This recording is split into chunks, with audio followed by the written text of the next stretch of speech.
amul sama a priori favorable parce que processus bi yëpp nu mu demee montre aisément que président de la République fu mu nekk dafa bëgg reprendre le processus depuis le départ parce que son plan n'a pas fonctionné.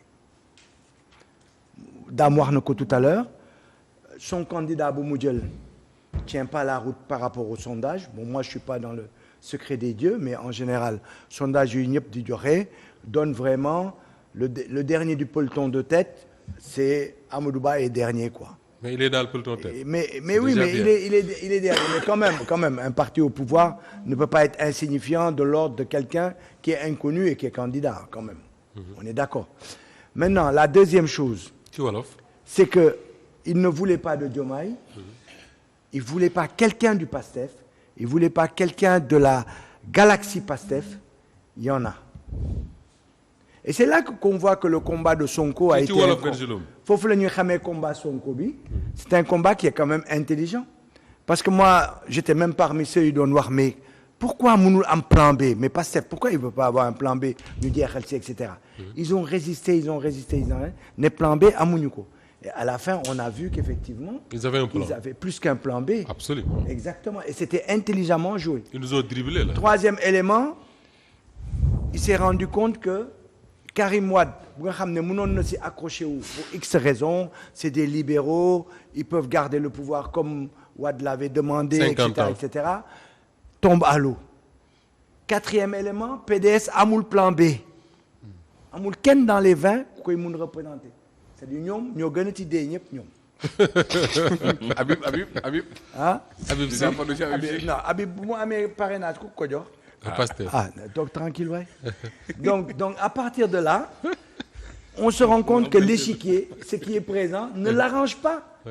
Et donc lu ci des mooy que aujourd'hui, il faut affaire bi ñu changer donne bi. Mais comme soo doon jouer poker, ta main n'est pas bonne. Mais si tu peux renverser la table, jeu bi bañ continuer, mais tu gagnes ta mise, tu la préserves. Mais c'est ça actuellement. Et puis bon, ils le font ça, avec vraiment du poker, hein, ce que vous dites là. Ah? Vous faites vraiment du poker. Bergelouk, ça me rappelle bi gën a nekk xale on avait parmi nous. Merci à Tafa vraiment de me faire découvrir monsieur Bergelouk. xam ne dañ ciy gën day fekk arrêt fi mu taxaw rek mu dóor loxo bi xaalis bi tuur. ñëpp for dem. wala ñu doon 3-0 nga bënn bal. Oui, bënn bal. Ne match bi du continuer, on a toujours un match à rejouer. Mais donc si loolu moo tax ma ne aujourd'hui qui a intérêt à xam nga boo xoolee situation bi bon moi je suis la société civile malgré que vous êtes deux. Mais non, je vous avais dit sànq de ne pas dire que vous êtes la société civile. Par exemple, moi je sens une envie d'y aller, une foi en soi, une capacité de gagner beaucoup plus présente chez Dame que chez Ba. C'est visible. Donc c'est très visible, c'est bien moom sax suy wax tu vois que manque de conviction. Donc gis nga boo xoolee loolu tu te rends compte que bon évidemment s'il y a quelqu'un qui a intérêt à ce que élection bañ am wala ñu galgati ko wala ñu def lii wala ñu def là, c'est certainement pas le camp aujourd'hui des gens qui veulent, voilà, c'est ça. Donc loolu moo tax ma ne moi je n'y crois pas. Maintenant l'autre élément, soyez sûr qu'on a un logiciel, hein, tout à l'heure, lu Dame wax, c'est que aujourd'hui kenn duñu sàcc suñu élection de. C'est-à-dire que la remontée des données sera assurée dans n'importe quel lieu. Et ça, c'est un travail sur lequel on attend les organisations de la société civile. F24 la transparence du scrutin. Cartographie bi defar nañ ko. Même on s'est rendu compte que cartographie bi nu ko gars yi defaree, c'est-à-dire dans les zones yu nga xam ne Macky Sall se retrouve pas en zone favorable en comparaison avec les autres élections, notamment 2019. Fu ñu daan gérer ay bureaux de vote, par exemple, avec 600 voix, etc. Moom dafa def en sorte que yi mun gudd quoi. Donc dafa faire en sorte que toutes ces zones-là, c'est des bureaux de vote yu nga xam ne 600 personnes la ñuy am si biir. Dans les zones yu nga xam ne moom c'est favorable à lui, il a créé beaucoup de bureaux de vote à 200, 150, 250, 300 voix. Le vote se fera très rapidement. Les bureaux de vote, voilà. Ça veut dire, non, c'est important. Ça veut dire que soo calculer le temps de vote, nit buy ñëw voter, soo ne par exemple, il met 2 à 3 minutes dans le bureau de vote. Soo defee nit 600 personnes, ñu war a jàll dans un bureau de vote. 600 personnes soo commencé de 8h à 18h. Soo calculer le temps de passage. Tu te dis qu'il y a que 40% voire 50% de gens ñooy mun jàll. Donc comme Macky Sall, il a intérêt à ce qu'il y ait que 4 millions de votants. De tout temps, c'est sa politique. Même 2019 defoon na ko. Parce que dans les 7 800 ou qu'on a de votants, d'inscrits sur le fichier électoral, en général, 4 millions ñooy voté. Soo jëlee 40% simplement de ces gens-là, par rapport à sa base, lu mu am moom, il a des chances de pouvoir exister. Donc moom, empêcher d'un point de vue intelligent que les gens puissent voter par découragement, que bu yàgg, fatigue, et puis temps bi pour leen permettre. Loolu, on l'a étudié aussi. D'accord. Mais qu'est-ce qu'il faut ma jeexal ci loolu. Donc c'est pour te dire qu'est-ce qu'il faut dire lu ñu war a wax sénégalais yi nga xam ne li coow li bari defe naa Sidi Bara moo ko wax bi ñuy départ émission bi que ni du Sidi Bara du Dame Mbodj du Bara Gaye ñooy tànn le prochain président mais c'est les sénégalais. Exactement. lan la ñu war a wax sénégalais yooyu pour que justement ces difficultés là ngay évoquer mu jaral leen ñu surmonter ko pour dem exprimer seen voix. Il faudra que ñu assumer wu. Et puis non beneen galgati encore je vais te l'expliquer. Oui. Le fichier électoral a augmenté. xam nga man su ma nekkee dans un bureau de vote 22. à Ouakam. Oui. Je suis dans le bureau de vote 22 tàmm naa voté à Ouakam bureau de vote 22 il y a pas de problème. Oui. Vu que on a fait des révisions sur un mois. Le nombre de votants a augmenté à peu près de 10% en ce qui concerne la France fii xaw ma ñaata la. Oui. Donc su augmenté au niveau de Ouakam au lieu ñu bàyyi waa ju nekk bureau 22 mu resté 22 non comme que c'est 600 votants. dañuy rajouter en termes alphabétiques. C'est-à-dire yow soo ñëwee renforcer le bureau 22. Parce que yow da nga nouveau votant nga primo votant nga ñëw pour nekk dans le bureau 22. Toi tu peux être dans le bureau 22 par rapport à ordre alphabétique à ce tour. Ku nekkoon bureau 22 en 2019 wala même en 2022. Se retrouvera dans le bureau 23 ou 24. Parce que Wade la sant. Parce que voilà et pourtant sa carte d'électeur c'est marqué 22. D'accord. Donc ça veut dire que ñoom nu ñu dugalee les primo-votants. nu ñu leen dugalee ci biir. font que il faut dire aux gens boo ñëwee voter boo tàmmee voter bureau 22 soo ñëwee bureau 22 gisoo sa tour. demal bureau 23 demal bureau 24 di nga gis sa tour. Voilà un travail sur lequel on a voilà ñun on a travaillé sur ça. Et on est en train de faire beaucoup parce que c'est le système. bu ñu def nii ñoom ils reprennent pas. Et dañuy yokk rek quoi en fait. D'accord. Alors c'est dans ce contexte-là. Sur ces inscrits-là parce que moi je suis dans le processus électoral. Monsieur Benjul, toute modestie mise à part, 99 à maintenant, toutes les élections qui se sont déroulées dans ce pays, man mandataire là dans le département de Mbacké. Je parle sous le contrôle des différents magistrats qui me suivent, qui ont été présidents de cour d'appel à Mbacké. Vous faites des insinuations graves sur les fonctionnaires du ministère de l'Intérieur. Ce que vous dites là ne tient pas. Ce n'est pas, je suis désolé de le dire. Si l'administration qui gère ce pays-là, qui gère le processus électoral, c'est de hauts fonctionnaires, de d'éminents cadres, qui ont traversé tous les régimes de ce pays.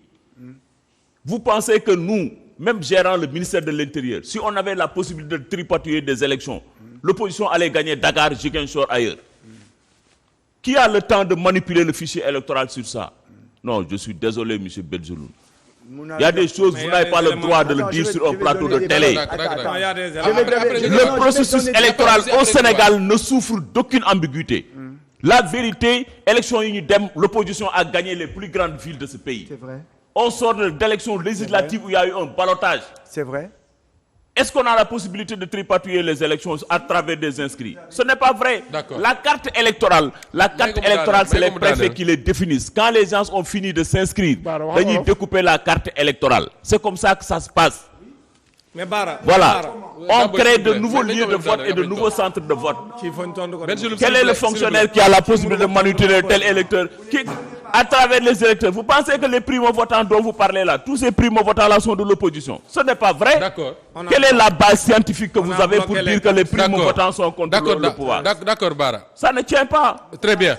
Non, quand bien même. sûr. Il faut respecter ces fonctionnaires qui travaillent. et qui traverse tous les régimes. D'accord.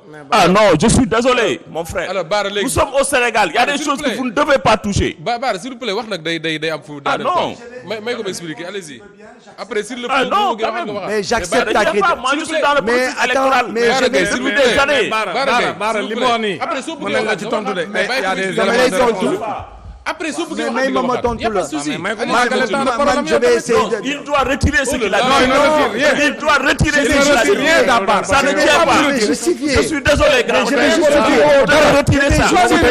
Je vais justifier. Mais Bara moom moo Vous ne pouvez pas le Je justifier. vais justifier. Bara moom moo Ça ne tient pas. Bara moom moo Aboubacar, moom moo Bara, je peux augmenter le il faut être volume sérieux, sonore Bara. de ma voix. Bara, C'est pas ça qui donne Non, raison. c'est pas parce que C'est tu l'argument. cries qu'il a raison. Il faut C'est l'argument qui donne c'est parce que raison. mënu la tontu. C'est l'argument. Faut arrêter quoi Bara. Bara xoolal Moustapha. Bara bu yàq émission bi. moom moo nit Je ñi. l'ai laissé écouter. Ah non, il faut arrêter. Mais je vais te répondre. léegi C'est laisse-moi pourquoi je Je lui vais fais te cette répondre. Bara précision. Gaye laisse-moi Je vais organiser te ce que je veux répondre. faire. Ah oui. am na loo ko wax nga interpeller ko moom mu tontu. su oui. paree soo bëggee waxaat. Il faut arrêter. bu ñu demee bu waree toog ba 5 heures du matin on sera là di nga wax li nga bëgg a wax. Voilà. allez-y Ben. Ce que je veux dire. Oui. En 2017, dans l'Île-de-France, 36 000 votants. Vous pouvez regarder. Hein. Île-de-France, 36 defe naa mooy pare ak li ko wër. Voilà, 36 000 votants et quelques dans l'Île-de-France. Île-de-France. 36 000 votants, 19 800 cartes non distribuées. 19 800 cartes non distribuées.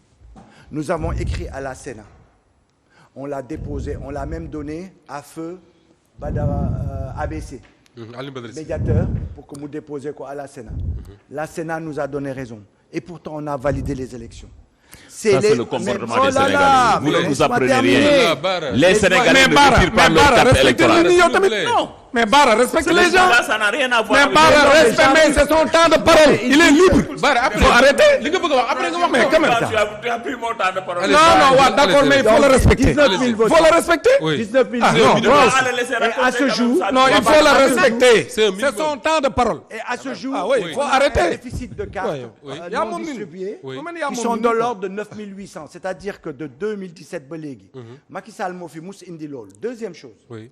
2019, lors des élections, il décide de créer des centres de vote nouveaux, notamment à Mantes-la-Jolie dans le 78, notamment à Strasbourg, à Mulhouse, etc., etc. Yow boo dëkkee 78, c'est relié par rapport à la circonscription en France à Mantes-la-Jolie. Yow, tu as l'habitude de voter à Paris.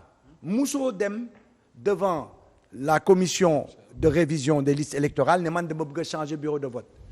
ñoom dañu jël toutes les adresses des gens yu dëkk 78 automatiquement ñu yóbbu leen à Mantes-la-Jolie. Les gens sont venus en 2019 voter ku amoon habitude voter à Paris 66 bureaux de vote à Paris nga am habitude voter dans le bureau numéro 36 nga ñëw bureau 36 gisoo sa tour nga dem bureau 37 gisoo nga dem gisoo fenn boo appelé ñu ne la non yow yaa ngi bureau 12 à Mantes-la-Jolie. C'est-à-dire de force ces fameux fonctionnaires dont tu dis qu'ils sont imbus de bonnes dispositions, Absolument. ce que je ne nie pas, Oui. nous ont changé nos bureaux de vote Non, sans que on se soit présenté devant voilà, au moment de la révision des listes électorales pour demander de changer de bureau de vote. On nous a imposé ces changements. Les gens qui votaient à Dijon, à Besançon, se sont vus renvoyés à Mulhouse. C'est-à-dire que les gens qui votaient à Troyes, les gens qui votaient de Troyes, d'Igno, Paris, d'y voter, se sont retrouvés à Mulhouse. C'est-à-dire, en fait, tout ce micmac-là, au niveau du fichier électoral, font que quand il dit qu'on a des fonctionnaires sérieux, on a le droit d'en douter. Le dernier point, le dernier point, et je termine là-dessus. Je te dis que les primo-votants, man par exemple, de Benjeloun, je suis un primo-votant. Je suis inscrit à Wakam. Si je suis dans le bureau 22, je suis Benjeloun dans le bureau 22 par rapport à la liste alphabétique. Oui. Donc celui qui s'appelait n'est que dans le bureau de 22, il va se retrouver dans le bureau 23. Oui. Non, nous le disons fonctionner. Ça, c'est des cas isolés. Mais l'on le dit fonctionner. C'est pas des cas isolés. C'est très clair. Et d'ailleurs, Bergelou, liñ fi wax yëpp depuis le début, lu am solo la parce que exemple li ngay joxe nii, il y a beaucoup de Sénégalais de l'extérieur, de la diaspora, qui disent clairement que ni fi ñu doon voté ak fi ñu leen déplacé dafa sori et je me dis quelque part que ni ñoom ñooñu je crois que je l'ai dit ci benn live que ni li mu leen jaral ñuy def ay kilomètres parfois sous la pluie et sous la neige pour aller voter war na ko jaral Sénégalais boobu nekk Wakaam waroon na voter liste ñu koy wax bureau 22 ñu ne ko yaa ngi bureau 23 na ko jaral mu dem lijjanti ko pour mais Moussa Fa parfois moyen yem s'il vous plaît carte électorale aussi da koy maîtriser bu dee les consulats ce qu'il dit là à l'étranger les listes électorales sont publiées et affichées au moins même les partis politiques reçoivent les listes électorales. Oui. 15 jours avant l'élection, chacun peut savoir là où il doit voter. Non. Mais Bara, Ça, c'est Bara. mais c'est Non. la vérité. Bara. Les candidats ont accès à la carte électorale. Il a dit Bara. que nous nous On vous donne la Bara carte Gaye, électorale. mais c'est dommage. s'il vous plaît, s'il vous plaît. Bara li nga wax demeewul noonu. Si. Le consul c'est de dommage. Actuellement je te donne un il n'a pas exemple. la place pour Si. afficher Oui. 66 bureaux de vote. amoo ko Oui. bureau de vote bu loolu nekk ñu 600 personnes. voilà. mu war a Ils ne afficher les affichent 66 pas. bureaux de Si. vote mu ne su ma doon afficher mur ou consulat bi ko rek def. mënu ma ko. Oui. donc Oui. defuma ko. Oui. dañu bañ mais quand même Bara, Non, mais on defuñu te ko. dit la Non, vérité. mais dama Bergeron, les Bara, candidats, dis la si vérité. vous êtes un Bergeron. citoyen Bara, modèle, vous Bara, suivez. Il faut Bara pas Gaye, nous écouter. Bara Gaye, Le Bara fichier Gaye. électoral au Sénégal est dans l'internet. Un citoyen modèle non, qui mais veut tu parlais accomplir d'affichage. son Non, devoir, non, non. il peut savoir où est-ce Bara, qu'il doit du- voter. D'accord. C'est ça la vérité. D'accord, merci Mais Bara Bara, Gaye. déglu Voilà. leen ñu yow tamit. S'il vous plaît, Bara Gaye peut connaître Respectez ñi lay le seetaan système au moins. électoral, Respectez et ñi lay tout. seetaan, Oui, Bara. mais la réalité qu'il dit, ça c'est C'est une du réalité. terrain loolu moo am. qu'il faut constater et essayer d'y trouver Il ne des faut pas solutions. nier ça. Mais j'ai dit, Alors, Tafa, voilà ce qui va nous permettre très rapidement s'il vous plaît parce que waxtu wi ñi ngi jëm ci jeex waxtaane quand même actualité lii mais gis toujours, nga s'il Moussa vous plaît, Fa après non li mu wax nii dama ko bëggoon rek leeral gis nga le mandataire de Bassirou Diomaye Faye fan yii yëpp mi ngi jaabante pour ñu jox ko le fichier électoral moom Amadou Ba ils ont refusé de donner le fichier nga naan le fichier est disponible ils refusent de donner le fichier wala da nga le fichier est disponible D'accord. c'est pas vrai non du ngeen di wax ne moo am le fichier n'est pas disponible parce que Macky Sall xam na ne fichier bi suñ ko amee à temps ba def ci càmbar yi ci war a càmbar seen njuuj njaaj yi bëgg a def ci fichier bi yëpp dañ ko génne avant de toute l'élection façon, ñi loolu la ñuy bañ moo tax il refuse de donner le fichier moo ci amul loolu mooy le fichier. le fichier n'est pas disponible d'accord